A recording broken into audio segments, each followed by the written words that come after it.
All right. I'm a bit tired today, so my energy I might be a little slower. Got woke up really early today. But something I think I'm just going to free talk and not read scriptures and stuff so I can just stay on track and I can always, post the scriptures that um, my points are based on at a later date. Because this one is really, it's really significant. What I think the Bible is alluding to and demonstrating again through this pattern that I've said is, so predictable. And so it has to do with the Ark of the Covenant.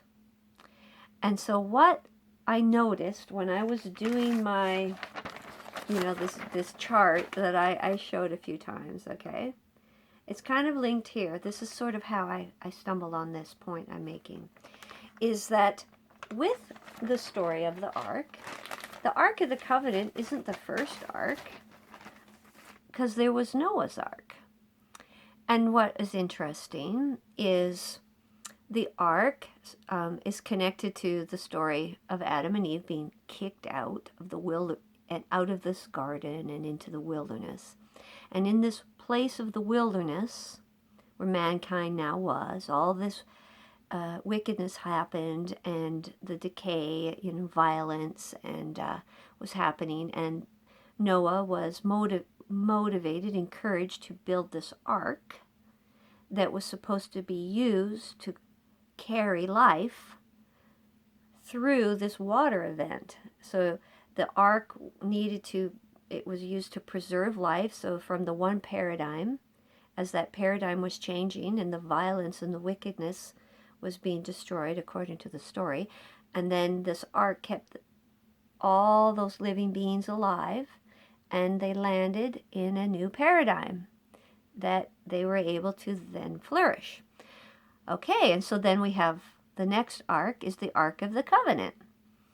And interestingly, this ark was built when the Jews had gone out of Egypt and they were in the wilderness.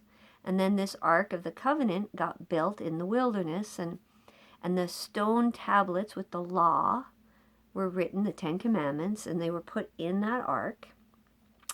And then when it was time, and that ark guided them all through.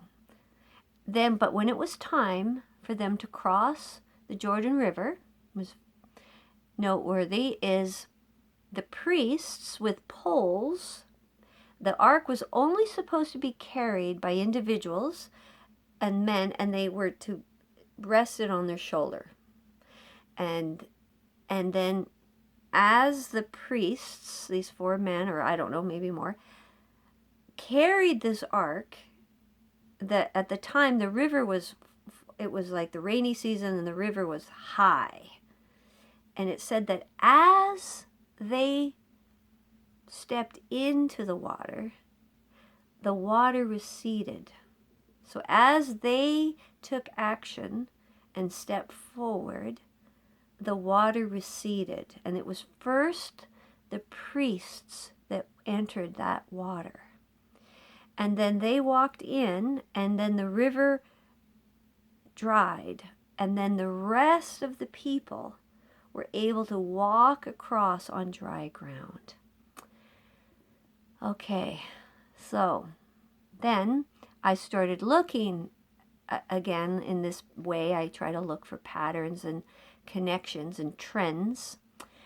And then I was just looking at the definitions, And then I found a few things that caught my attention. Like there's a prophecy that says in the future, I think it's in Jeremiah, it says that a time would come when God would write his law on our hearts and in our minds, on our hearts, And I thought, oh, that's interesting. And then the Bible also speaks about the circumcision of the heart, And so this reference to the heart, right? I thought, oh, that's really interesting. And then when I looked up the word ark, it said wooden chest.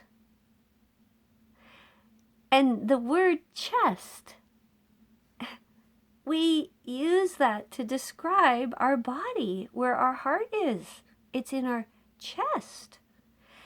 And then I'm like, oh, okay. So then I remembered the special garment that the high priest, when they were the temple of the Israelites was being used, there was the high priest, and he had a special square plate that was over his heart that had the 12 gemstones that symbolized each tribe of Israel. I'm like, okay, right over his heart. And there also used to be a little pouch, they say, and they believe 2 stones, the Urim and Thummim, and they think that when he would go into the most holy, this is where he would enter in and commune with God, and could ask a question and then reach into his pouch and take out and have a yes or no answer, possibly. So that's very little information on that in the Bible, okay?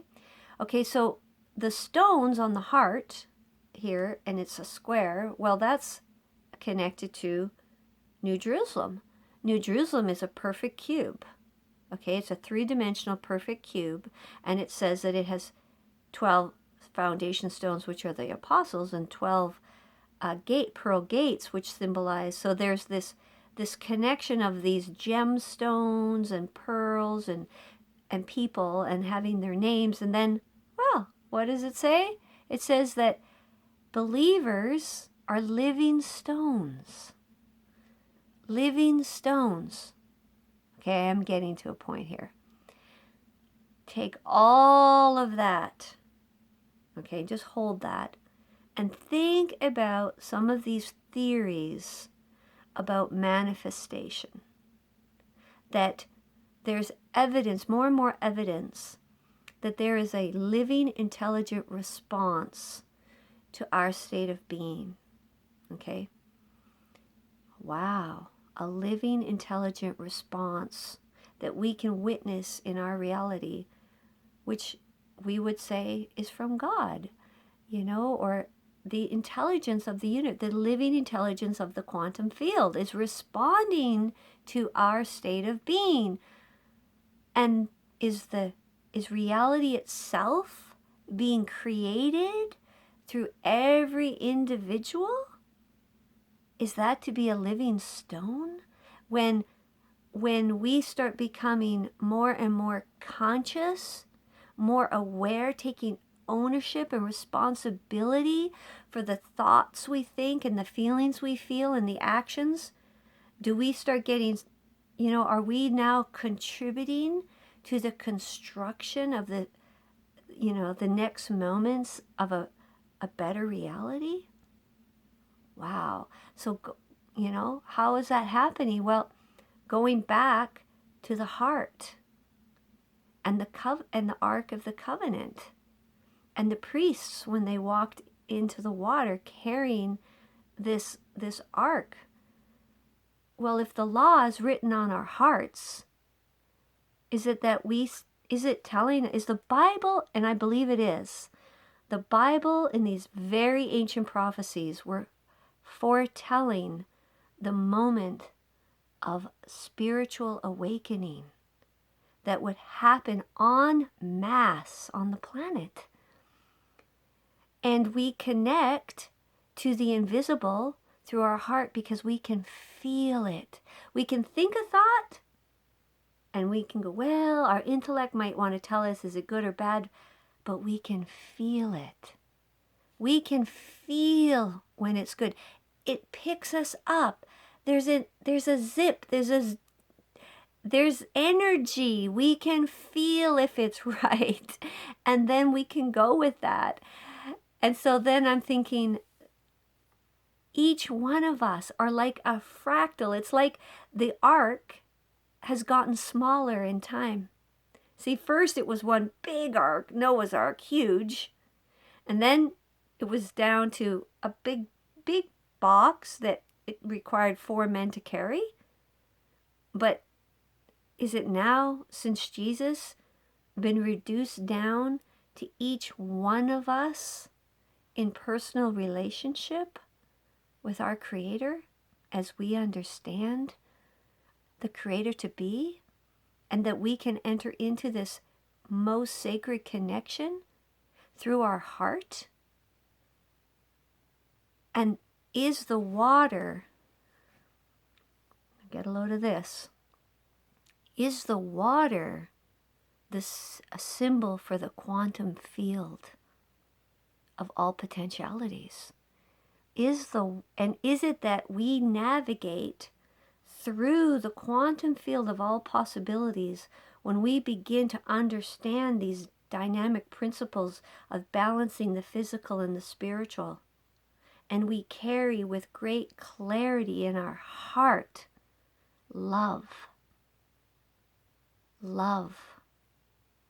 And we know when we feel love. We know when we feel that. We know when what our motives are and how true they are, and if they're service to self or service to other, and including ourselves as part of that larger whole.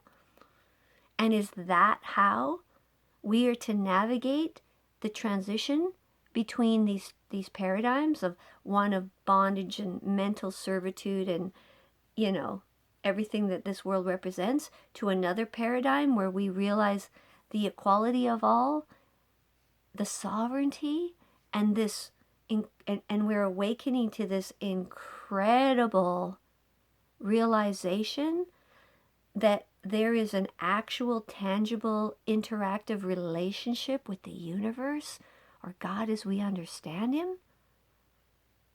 Hello. The Ark of the Covenant of today could be the human heart. The human heart. Yeah, and we're carrying a piece of it in a fractal. And so together with this understanding and realization, wow, wow, wow, wow. Yeah, I wanted to share that with you. I'd love to get some feedback on that. You could go a lot of directions with that one. I hope you enjoy this.